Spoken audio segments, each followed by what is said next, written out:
Let's see if we can use the histograms then to basically estimate the noise. We need to estimate both the shape of the noise, basically the function of the noise. Is Gaussian, is uniform, is salt and pepper. And once we estimate that, we need to estimate actually the parameters of that. So we're going to use the same image that we have seen before, this very simple image. And let's assume for a moment that you manage to go into a region that has only, in the original image, only one type of pixel values. So one gray value for all the pixels there in the original image. And we see that illustrated here. If we manage to do that, then we go and plot the histogram, the distribution of pixel values for that region. For example, this will be the distribution of the pixel values. Now, when we see this, basically we can immediately guess what type of noise is here. So I'm going to ask you, what type of noise was added to this region that will give us this histogram shape? It's very easy to see that basically this is a Gaussian noise. We are now experts, so the moment we see this, we immediately recognize it. Now that we know that it's Gaussian, basically we need to estimate the average and the variance, and that's very easily done by just computing it from the pixel values. Maybe it was Rayleigh noise, as here, that was added. If that's the case, we once again use the histogram distribution to basically decide and compute the average and the variance. And with that, we can try to invert it, as we are going to discuss in a few minutes. Here, again, we are complete experts now in noise, so it's very clear that was basically uniform noise added to that region. And once again, we can very easily estimate basically the region of the noise where the uniform noise was added and what's actually the value that was added or the probability of those values. Now, what happens if we don't know the type of noise? Then it's very easy. Let's assume that this is the distribution that we observe. So we can go and try. We try Gaussian and we fit the best possible Gaussian to this distribution. We try Rayleigh, we try gamma, we try uniform. We basically go and fit using standard tools for function fitting. We basically fit the best of each one of the distributions. And the one that produces the smallest error, that's the one that we pick. Maybe that wasn't the original distribution of the noise, but hopefully that's a good enough approximation for that noise. So this is the way that we can estimate noise if we find a region that has basically uniform original pixel values. If not, we're going to have to work a bit more. So first of all, people try to do that with relatively small regions. If you have a small region, you have a larger probability that you're picking uniform regions. The problem with small regions is you don't have enough pixel values to estimate your averages and your standard deviations or your variances. For example, if I pick a region of only 1 pixel, I won't be able to estimate any statistics on the noise from that pixel.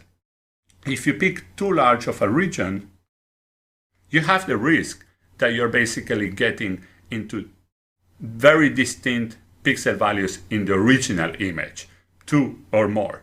And then what will happen here, we already know, we actually are going to have histograms that look like this. Basically have 2 peaks. If that happens, then there are techniques to try to detect that there is more than 1 peak in the histogram. And if that happens, basically either you make the region smaller or you separate the histogram and then you do an estimate for each one of the regions independently. The other thing to be very careful is that you might need to do this type of estimates in every region in the image, because nothing guarantees, unless you know that in advance, that the noise is uniform noise is the same all around.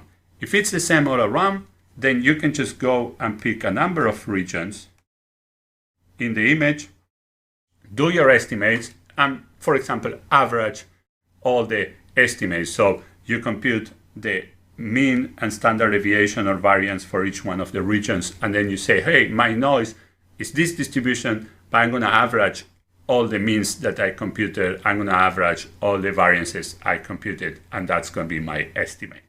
So these are the standard ways of computing the noise from your image. Now, why is this very useful?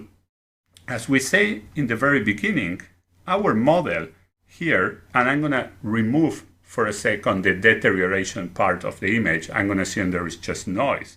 We say G of xy is basically my original image, and the noise was added.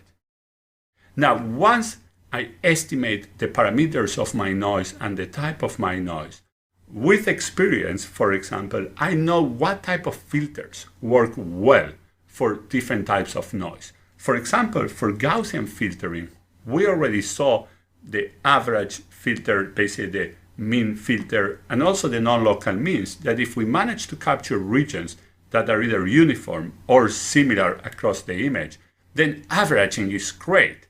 If I have a pixel distribution, let's say around 0, averaging will basically almost get rid of that noise. The same for uniform noise. So depending on the noise type, we basically can use different filters. Salt and pepper noise, medium filter is a great filter for salt and pepper noise. We know that salt and pepper are kind of isolated. We actually saw an example in the previous week. They're isolated points. And basically when we compute the median, we just basically eliminate those isolated points and end up replacing them by the pixel values around them. So knowing the type of noise help us to basically design and decide which type of filters, which type of operations are we going to do to be able to recover the original image from the basically degraded from the noisy image. We're going to see in a few weeks, when we go to more advanced techniques, that also knowing the type of noise can basically enter the design of the algorithm in a completely different fashion. For example, if we are going to basically know that we are dealing with Gaussian noise, remember, we're trying to get an estimate F that is very similar or as similar as possible to the original one. If we know that the noise is Gaussian, we're also going to basically constrain this is G. I apologize for that. This is G. So for a Gaussian noise, the error between these two has to behave as Gaussian noise. Okay? So this is my estimate, my denoise image. This is my noisy image, what I observe. This should be as close as possible to the original image. Let's assume it's identical to the original image. Then the difference between these two should have a Gaussian distribution. So I expect my noise to have a Gaussian distribution. And we're going to see that we can impose that by basically imposing some properties on the mean square error, basically the error square, or the difference between my observed and my estimated image. Now, if my basically noise was estimated to be uniform, then I'm going to have to impose here a different error. For example, we're going to see that if the noise is exponential, what we're going to try to do is my estimate minus my observation, but without the square. That's what we're going to try to measure and make sure that that basically behaves in the way I expect from an exponential noise. So once again, the key concept is if you know the noise, then you know that your estimate minus your observation has to behave like that noise. So if I know my noise is uniform and I compute my estimate, and my estimate minus the observation gives me a Gaussian distribution, I say, okay, I made two possible mistakes here. Either I estimated wrong my noise, or I basically did a wrong denoising because I didn't get back what I assumed was the type of noise. And this is how you basically put back your noise estimates into your design of image restoration techniques. Once again, something that we didn't see in image enhancement, but we actually can see in image restoration. We push it back to the sign of the filter or to basically select parameters of the filter. Of course, if I have more noise, more salt and pepper noise, I might need to decide on the size of my median filter window in a different fashion than if I have less noise. So this is how you basically, once again, put back that information into the design. We have talked a lot about this, but remember the original model had here the edge function, the degradation function. So let's just spend in the next video some time discussing it. Thank you very much.